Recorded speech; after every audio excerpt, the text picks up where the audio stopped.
Hi everyone, Steve Scott here, and let's take another look at the Judo Advantage, my book from YMAA Publishing. And I'm specifically going to go to page 73 again, and we've been there before if you watch some of my other videos on the Judo Advantage in the series.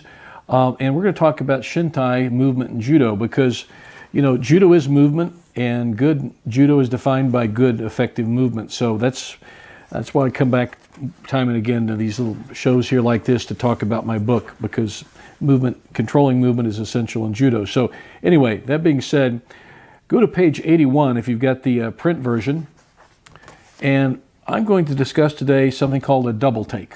And a double take is really a Renzoku Waza, Renzoku Waza means a continuation technique. You continue often in the same direction you attack initially. So let's say you attack with a forward throw initially, your opponent hops around or evades it, avoids it, somehow gets out of trouble the first time, you double up. You come in and do the exact same throw a second time. It's a double take. You may even have to do it a third time. Could be a third take. But the idea here is to attack him initially, he avoids, you elicit this response of him hopping away to avoid, and you can step in even deeper, get more torque into your throw, and throw them very cleanly. And this is it's timeless in Judo. It's timeless in Judo. We've seen over and over for many years in competitive Judo, Sambo, any sport where you use throwing. Renzoku Waza is, or in this case a double take, really works. But Renzoku Waza just doesn't mean hitting the same throw twice. You can hit another throw too. You can attack with say you come in for a Tai Otoshi and your opponent hops around, and you can finish with a nice foot sweep. Generally, if you throw them in the same direction you started, or in the same direction of the initial action of the throw, of the first setup throw, that's a Renzoku Waza. Renraku Waza is a combination technique of one or more techniques linked together, where generally you may attack one direction and then throw him in another direction, and that's a Renraku Waza, a combination technique. So there's a difference between Renzoku Waza and Renraku Waza. So that's it there.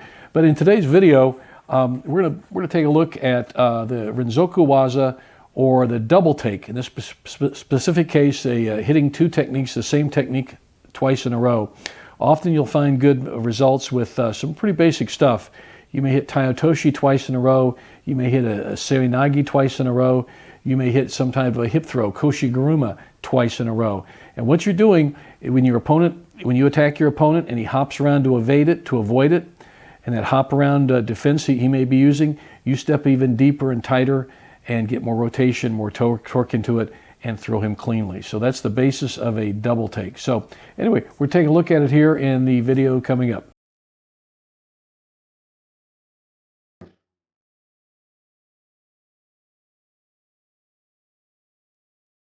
We're going to do what's called a double take. And a double take is doing two throws or maybe three throws in a row. The same throw, one right after the other, depending on how he reacts. And this is it's called Renzoku Waza in Japanese, meaning continuation technique. You're continuing the same thing, and that's what it means, Renzoku Waza, to continue the technique. So I'm going to be attacking, we'll start with Tai Otoshi, which is a good one to do it with. The really nice thing about doing double takes, you can do a pretty basic throw and really turn it into a really, really powerful technique. What I'm going to do is, I'm going to attack, say, with Tai Otoshi. Now, a common defense that guys use is a hop around, just to avoid your throw, okay? So when I come in my Tai Otoshi, Derek's just going to hop around to avoid it. So I come in Tai Otoshi, he hops around, okay? So that's a common thing, all right? I'll move around here because I'm tall. So I come in Tai Otoshi, he hops around. Now what I'm going to do, okay, this angle, he hops, then I keep spinning again, I do the second Tai Otoshi. So we do Tai Otoshi number one, he hops, I do Tai Otoshi number two. Okay, so watch. It's going to come in and you see how we hop around. Yeah, there you go. That's it. It's really simplicity in motion. Okay? That's what makes it work. It's a real basic elemental thing, and you double up on it. You know, if good enough for one, good enough for a second. But a lot of guys will hop around, and this is an excellent continuation to really sucker him into getting thrown. Okay, so let's look at that again. Taitoshi comes in, first time he knocks around. There you go. Okay. Let's look at that Taitoshi one more time. Any way you want to do your Taitoshi, any grip you like. But the first thing is, and watch, when Derek comes in, he'll spin in Taitoshi. See that hop around? Now, look where Derek's foot is. He doesn't have to reposition that foot. He can step back even deeper and shoot across. He's got a lot lower center of gravity on the second Taitoshi. Basically, by Jake hopping around it, he just made Derek's throw stronger and harder. He gave Derek a chance to do more rotation and torque. And when you get more torque on something, you know you're going to crank it even harder. Okay? So look at that Taitoshi one more time. Again, he attacks, hops around. There you go. And that's beauty. I mean, it's simplicity in motion, and that's what wins fights. Okay? Now, everybody, let's look at this Taitoshi, double take Taitoshi again. Again, you're hitting 2 in a row. Okay? What we want to look at here is your second attack, you want to make it a little lower. Okay? Your first attack is, you mean to throw him the first attack, but he hops around it. By doing that, that enables you to step in deeper and get even lower, extending your leg. So do it slow here. Now watch. The first one, Derek comes in, he hops. Now, him hopping gave Derek an opportunity to even get his center bounce lower and really deeper and throw Jake harder. So this time he's going to swing his back leg out and then shoot very low and allowing for even a lower, stronger, harder Taitoshi. Okay? This is the kind of thing that knocks the guy out. So let's look at it again in regular speed. Watch how low he comes. The second one's a bit lower than normal, the first Taitoshi. Derek may have had every intention to throw him with the first Taitoshi. And the guy hopped. So this is a good thing to develop an automatic response for if you're a Taitoshi guy. I know both you guys are. That you want, if he hops, do a second Taitoshi. Okay? So if you keep that in mind, you'll have a stronger Taitoshi. And a lot of times you'll find that you'll say, oh, when I threw that guy with Taitoshi, hey, it was like a second or third effort. I had to kick him in. It was a double take when you look at it. And they generally are. So that's what happens. And again, that's the most common form of defense. You see a lot of guys who do their good hip cuts and stuff. This is going to be hard to do against the guy who does a good hip cut and block, or hip block and cutaway. This works for guys who do the hop around and just try to avoid. Does that make sense to everybody? Don't rush it too much. Probably the first thing that's going to really get you is that if you're trying to, really speed it up, you're either going to end up, hopping and being off balance, and not being able to utilize your hands as much, or you're going to put that foot down and then immediately try and kick your foot out, and you'll miss the angle. You'll end up coming in like that. So if you find you're running into his ankle, you're coming back through there, okay, it's way out over there. It's because when you're doing the second pivot, you're not letting this land and settling on it, okay? It has to come out, boom, you're settled on it.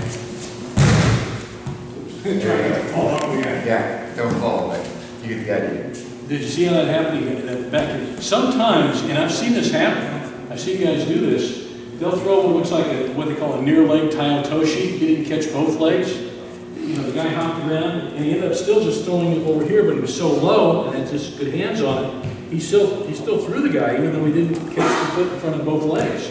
That can happen. It could be like a near side, near leg Taitoshi. Could be. He's still throwing for Ippon. It's Ippon. It doesn't matter. Still threw him. It's still a good Taitoshi. And one more time, watch the movement, guys. Watch the movement. Hop. Lower Taitoshi. All right, let's do a few more reps of this, and we'll do the same thing with the Seinai. Okay, all right, let's go get it.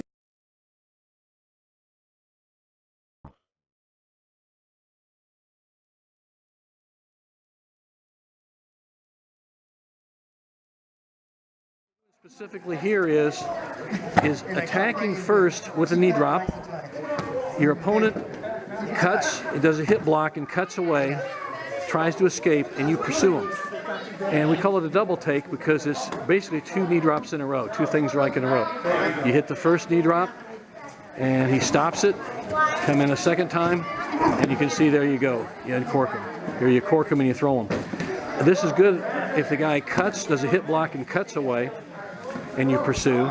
Or if he hip blocks and cuts away and tries to hop around, he even gets set up deeper. See that cut? And there's that pursuit. Key thing here is make sure you, when you attack your first, when you're on your toes, you're spinning in tight and you come in deep. See that? That's how it works. Don't just do the flop and drop and think it's going to work. You have to have a real aggressive first attack and react to it. So it's a first attack, react, and hit again. So that's why we call it a double take. 2 throws in a row is a very strong combination. Combinations really work when you elicit a response if you're the attacker from your opponent. So the response Tori's wanting to get from Uki in this case is to cut or hop around, and then you hit him again. Bam. And see how that was a moving, very dynamic action? They're not just going to stand there and let you throw them. They're going to be moving away, so you have to learn how to pursue. So the art and science, but it's an art too, of the knee drop double take is to pursue the opponent. You have to do a lot of repetitions with a good willing partner, a lot of give and take, and that's how you develop good techniques. In this case, we're not using crash pads because crash pads would impede us. We want to get the full movement. We want to. This is very much relying on a movement of the opponent as well as your movement. And remember, a good kazushi or good unbalancing comes from movement. And you can see the setup is the first attack. That cuts the kazushi, and the double take, the actual throw, comes along. It's a good hard pursuit, and even threw a little kouchi in there to spice things up. So you kind of get the idea of a double take knee drop. And again, it's a good idea if you heard of chain wrestling, a lot of you wrestlers. This is chain judo. This is connecting things together. It's linking attacks together. In this case, 2 knee drops. Come in, and there, that was a sweet one. Even threw a little kouchi in there. So you can see you can add things to make it work for you. So there you have it, double take knee drop.